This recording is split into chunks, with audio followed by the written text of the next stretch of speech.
나를 인도하는 편지. 글 조소연. 자취방으로 독립하는 날, 엄마가 내게 비닐로 싼 뭉치를 건넸다. 내가 크면 주려고 모아두었단다. 그 안에는 손편지 40여 통이 있었다. 7살 무렵 아빠에게서 편지가 왔다. 보낸 주소는 아빠의 사무실이었다. 아빠는 출근 후 자주 집으로 편지를 썼다. 하루는 아침에 딸이 자는 모습을 보지 못하고 나온 게 후회되어서, 다른 날은 딸에게 훌륭하다는 칭찬을 듣고 힘이 나서, 하계회 날에는 내 모습이 꽃처럼 보여서 편지했단다. 글을 읽을수록 코끝이 시큰해졌다. 귀여운 어린 시절과 더불어 내 만행도 속속 밝혀졌다. 내가 엄마를 얼마나 마음 아프게 했는지, 또 아빠는 그걸 지켜보며 속으로 얼마나 울었는지. 아빠를 행복하게 하던 딸아이는 반항하고 불행하다고 외쳤고, 친구들에게 상처를 받고 또 상처를 주었다. 아빠는 그때마다 긴 편지를 썼다. 세상의 풍부함과 빈약함에 대하여, 올바른 힘과 자질에 대하여, 그것을 가르쳐주고 싶은 아빠의 마음과 다그칠 수도 잘 설명할 재간도 없어 생긴 걱정이 한 글자 한 글자에 담겨 있었다. 아빠가 쓴 편지 내용처럼 이제 스스로의 힘으로 살아가야 할 날이 왔다. 엄마와 아빠를 이해하는 날이 왔다는 사실에 가슴이 먹먹해졌다. 아빠의 편지는 둥지에서 벗어난 나를 인도하는 길잡이고, 내면의 힘을 키우는 속삭임이다.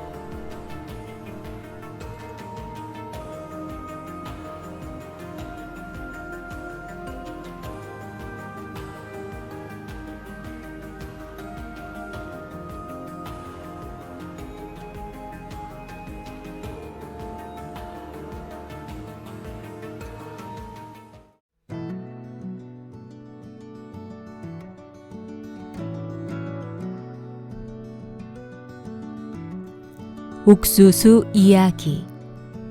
글 김영택, 성우 신기로.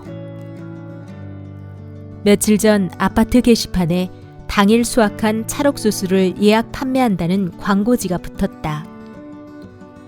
식구들이 옥수수를 좋아하기에 얼른 신청했다. 목요일 저녁, 옥수수 가져가라는 전화가 걸려왔다. 불이 나게 아파트 정문으로 나가보니 자그마한 체구에 순박해 보이는 젊은 부부가 좌판을 버려놓았다. 17살 된 딸아이도 엄마 곁에 있었다. 더 팔아주고 싶은 마음에 2망을 추가해 총 5망을 샀다. 다음에 또 사겠다는 말을 남기고 집으로 돌아왔다. 다음 날, 아내는 옥수수를 다듬고 쪘다.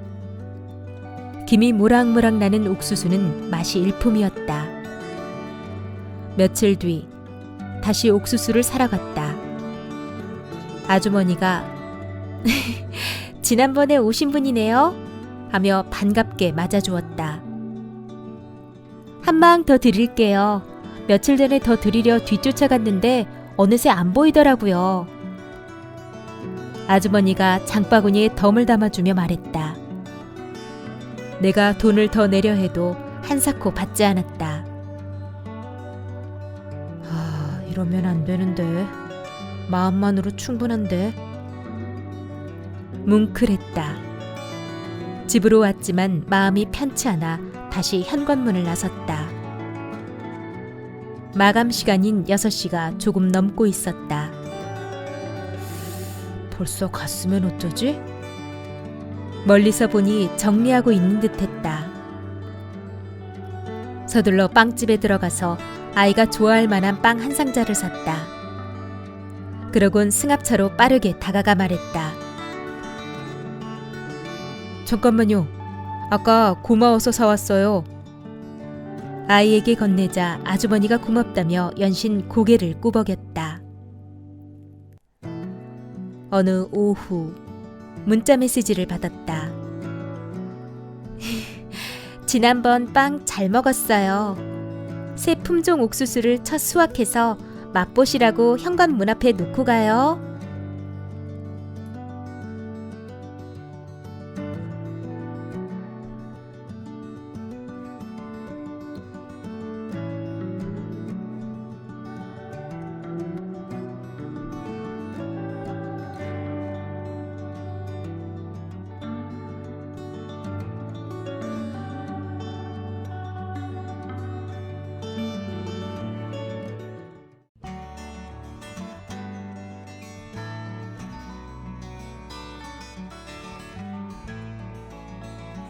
당신에게 인사를. 글 김상수, 성우 신기로. 나는 어릴 적부터 인사성 좋다는 말을 들었다. 처음 보는 사람에게도 웃음 짓고 먼저 인사했다. 사교성 있다는 평판을 들으며 사회생활을 시작했다.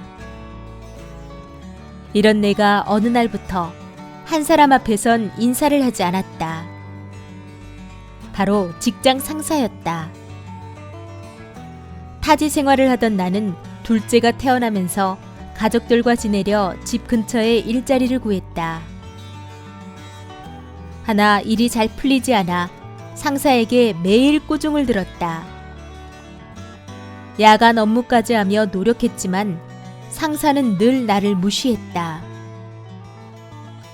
나는 그에게 인사하지 않기로 결심했다. 나를 함부로 대하는 사람에게 먼저 인사하고 싶지 않았다. 회식도 함께하기 싫어 핑계대며 가지 않았다. 그렇게 2년이 흘러 상사가 본사로 발령받아 떠났다. 정말 다행이었다. 하루는 한 직원에게서 상사에 관한 말을 듣고 고개를 숙일 수밖에 없었다. 상사는 밝은 모습의 내가 마음에 들어 욕심이 생겼다고 했다. 무뚝뚝한 자신과 다른 면을 내게서 발견하고 스스로 반성하며 고치려 했단다. 나만큼은 자기처럼 행동하지 않고 남들에게 인정받기를 원해 관심 갖고 지켜보면서 나름의 방식으로 훈련시켰다는 것이다. 실제로 나는 그와 함께한 2년 동안 많이 발전했다. 마침 상사에게서 문자 메시지가 왔다. 언제나 밝고 인사성 좋은 네가 나처럼 변해가는 모습이 아쉬웠다. 너는 네 모습을 잊지 말길 바란다. 그동안 서운하게 해서 미안하다. 그 말에 눈물이 났다. 그동안 죄송했습니다. 당신에게 배운 걸 잊지 않고 후임에게 베풀겠습니다. 고맙습니다.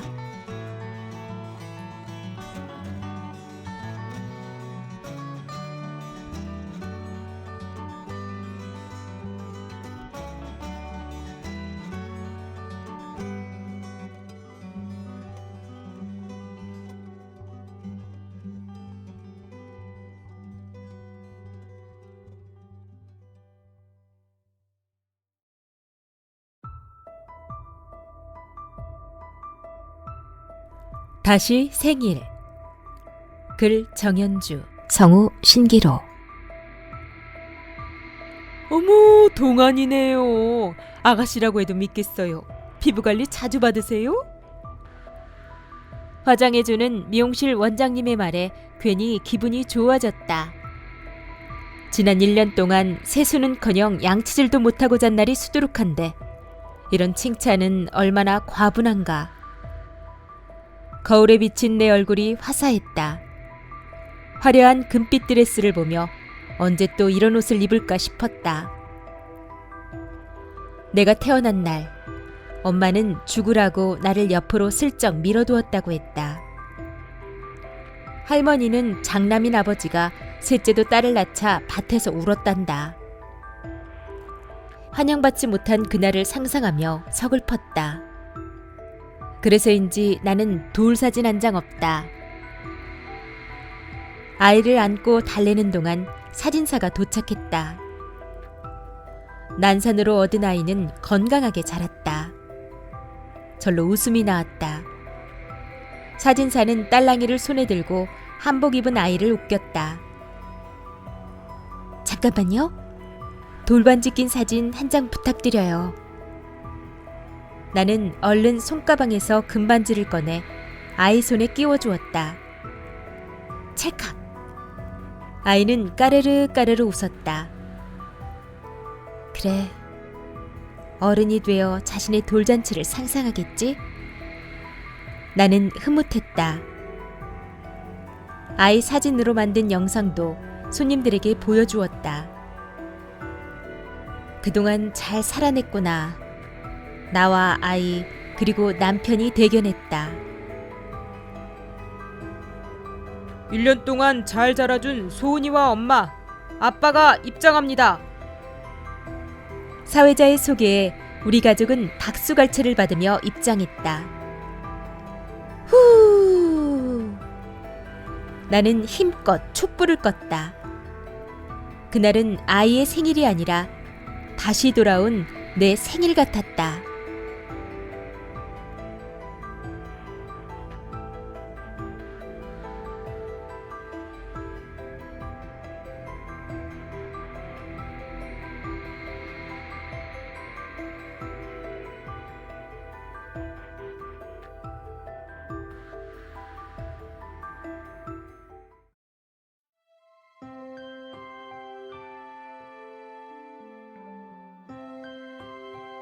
나의 목소리.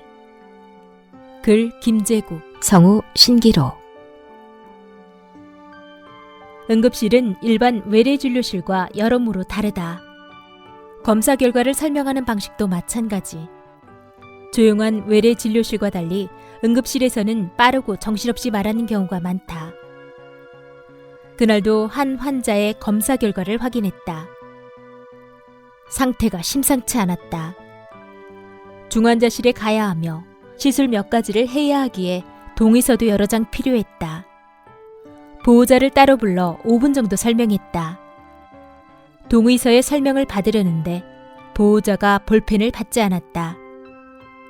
어서 다른 환자에게 가야 하는 터라 초조하게 보호자 얼굴을 보았다. 그 순간 나는 머뭇거릴 수밖에 없었다. 보호자는 앞을 보지 못하는 이였다.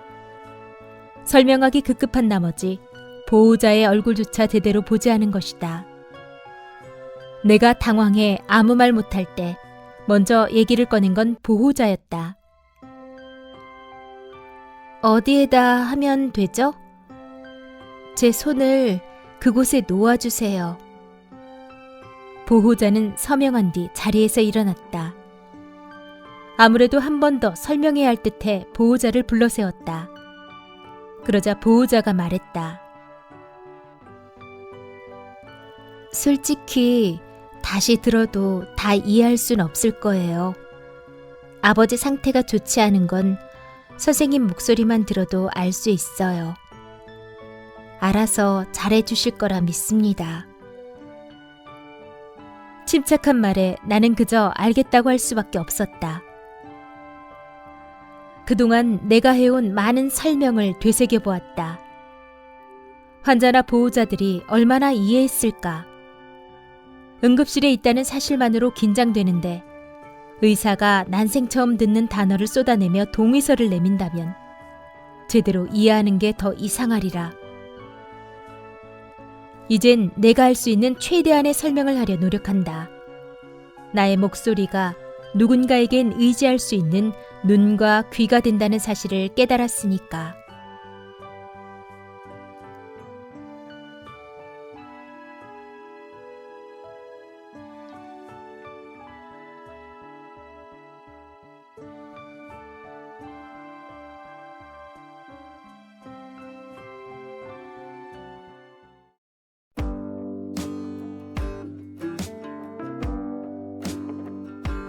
슬픈 취향.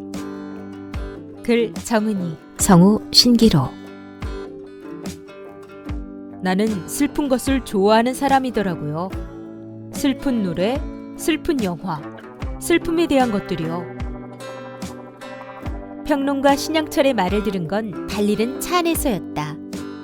이 말을 듣곤 해방감에 창문을 열고 싶어졌다.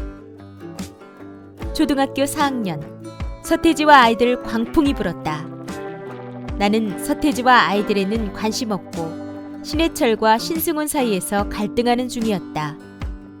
신해철이 그룹 넥스트 활동을 시작한 이후로는 신승훈을 좋아하기로 했다. 슬픈 발라드를 부르는 그의 목소리가 좋았다. 특히 4집에 수록된 오랜 이별 뒤에는 밤마다 무한 반복해 들으며 잠들었다. 내 취향을 밝히는 건 쉽지 않았다. 노래방에 가면 친구들의 따가운 시선을 견뎌야 했다. 신승훈은 말할 것도 없고 서지원의 내 눈물 모아나 쿨의 너의 집 앞에서 같은 노래를 부르는 내게 친구들은 말했다. 야야! 니는 다른 노래는 모르나? 아 정말 분위기 너무 처진다 이가. 그래서 애써 기쁨을 좋아하는 척했다. 노래방에서 부를 빠른 노래를 연습하고 행복은 성적순이 아니잖아요 같은 영화를 좋아하면서도 해리포터 같은 판타지를 즐긴다고 말하기도 했다. 슬픔을 좋아한다고 하면 우울한 사람으로 바라보는 경우가 많다. 하지만 슬픔도 취향일 수 있다. 나는 슬픈 것을 좋아하는 사람이더라고요. 라는 한마디로 나는 해방되었다. 이제는 노래방에서 신승훈 노래를 실컷 부르고 싶다.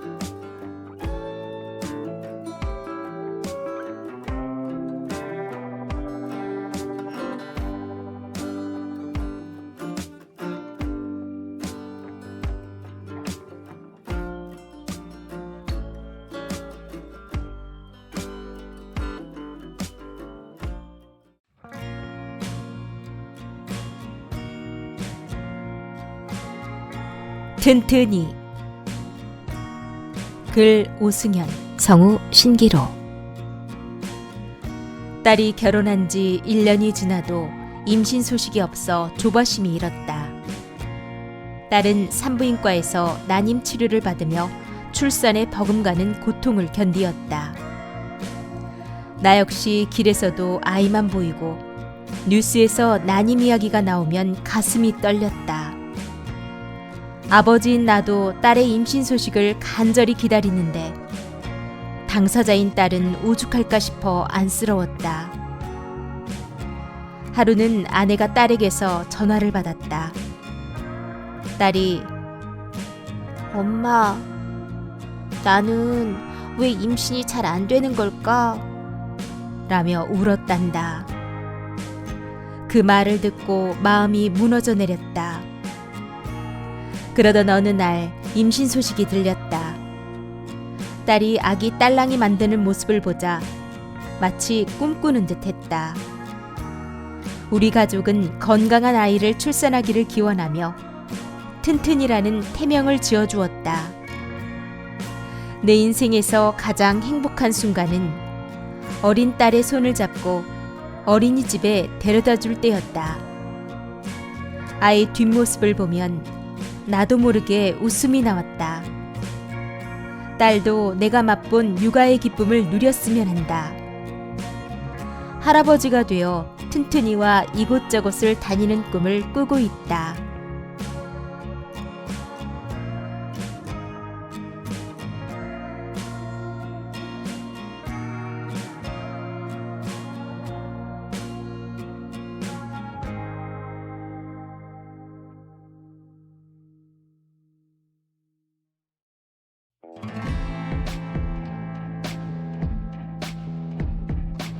(10월의 종) 글 한정아, 성우 신기로. 지난해 10월 이따금 베란다 난간을 두드리는 소리가 들렸다. 댕댕. 오묘하게 마음을 울렸다. 무슨 소리지?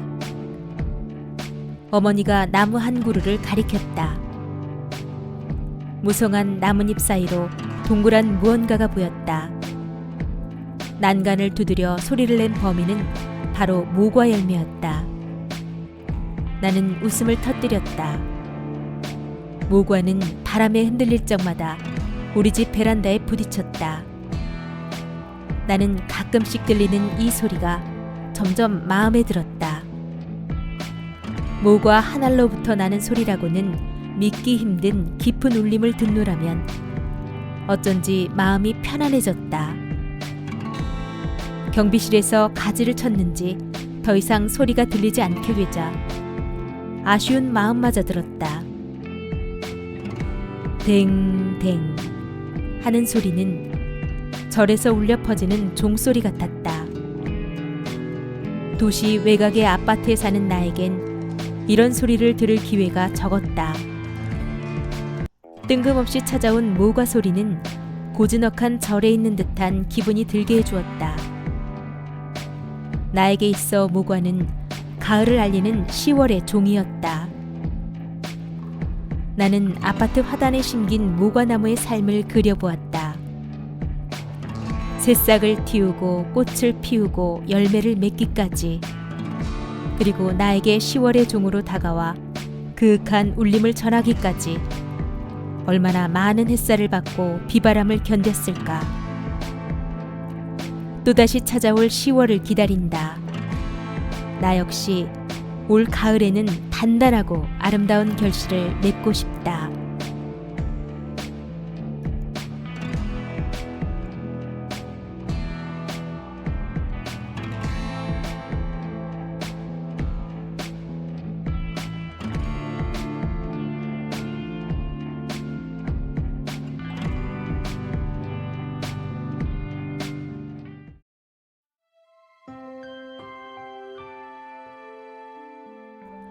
아빠와 목욕탕.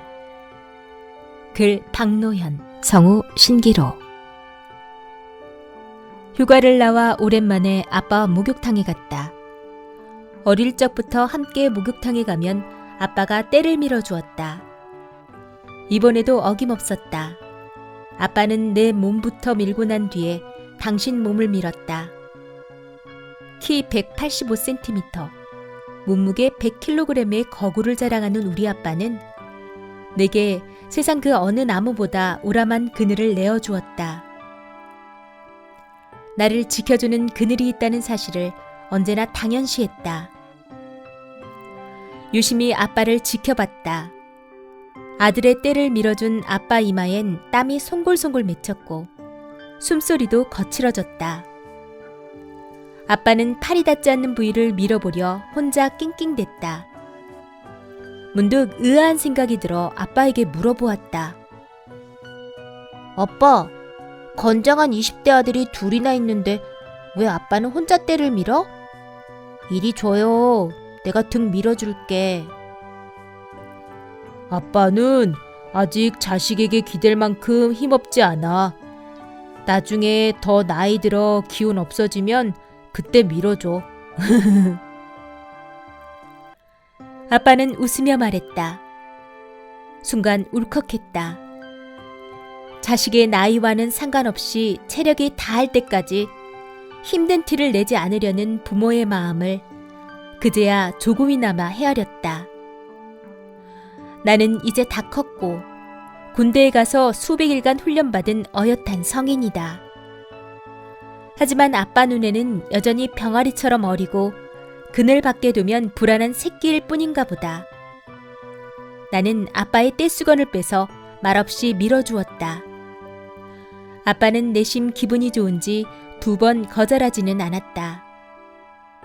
이런 사소한 일에서는 자식에게 기대도 된다는 내 마음이 아빠에게 잘 전달되었으면 좋겠다.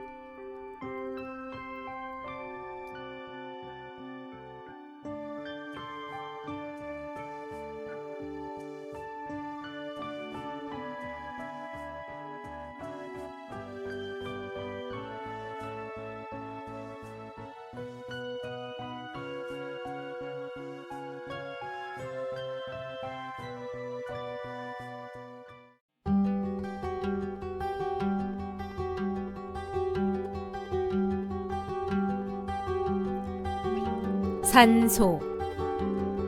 글 김미원, 성우 신기로. 이민 초창기 누구에게도 속내를 털어놓지 못했다. 친정에 힘든 일을 말하기엔 불효 같고 친구에게 비싼 전화비를 안길 수도 없었다. 자연스레 남편에게만 오로지 의지했다. 그는 진중하고 세상을 바라보는 눈길도 선했다. 우린 서로 이야기를 들어주며 어려운 시기를 헤쳐나갔다. 고비를 넘길 즈음 남편이 폐암 말기 진단을 받고 석 달 뒤 세상을 떠났다. 첫째, 둘째가 고등학생이고 막내는 초등학생이었다. 무엇을 어떻게 해야 할지 몰랐다. 할 수 있는 일이라곤 남편 산소에 가는 것뿐이었다. 넌 볼수록 좋은 사람이야. 나와 우리 아이들은 정말 행운이다. 남편의 말을 떠올리며 기운을 차렸다. 가장으로서 역할을 해내야 했다.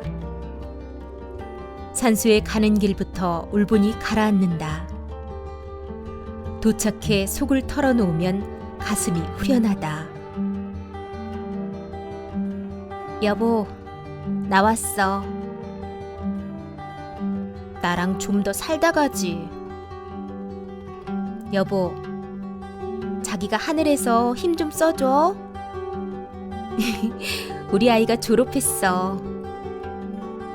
나 오늘 그 손님 때문에 정말 화났어. 하지만 털어놓지 않는 말도 있다. 바로 아이들의 실수에 대해서다. 아이들도 가끔 산소에 들르기에 실수의 책임을 느낄 터. 아이들은 묘를 바라만 봐도 아빠가 모두 알아줄 거라 믿는다. 그렇게 속을 쏟아낸 덕에 지난 15년을 큰 탈 없이 지냈다. 비록 답을 들을 수는 없지만 말하다 보면 스스로 성찰하게 된다. 아이들은 산소 근처를 지나칠 적마다 말한다. 하이, 아빠! 단순하지만 묵직한 의미가 담긴 거란다. 훗날 아이들이 하이, 엄마, 아빠! 할 때 가슴속 응어리가 조금은 풀릴 걸 알기에 오늘도 나의 삶에 애정을 쏟는다.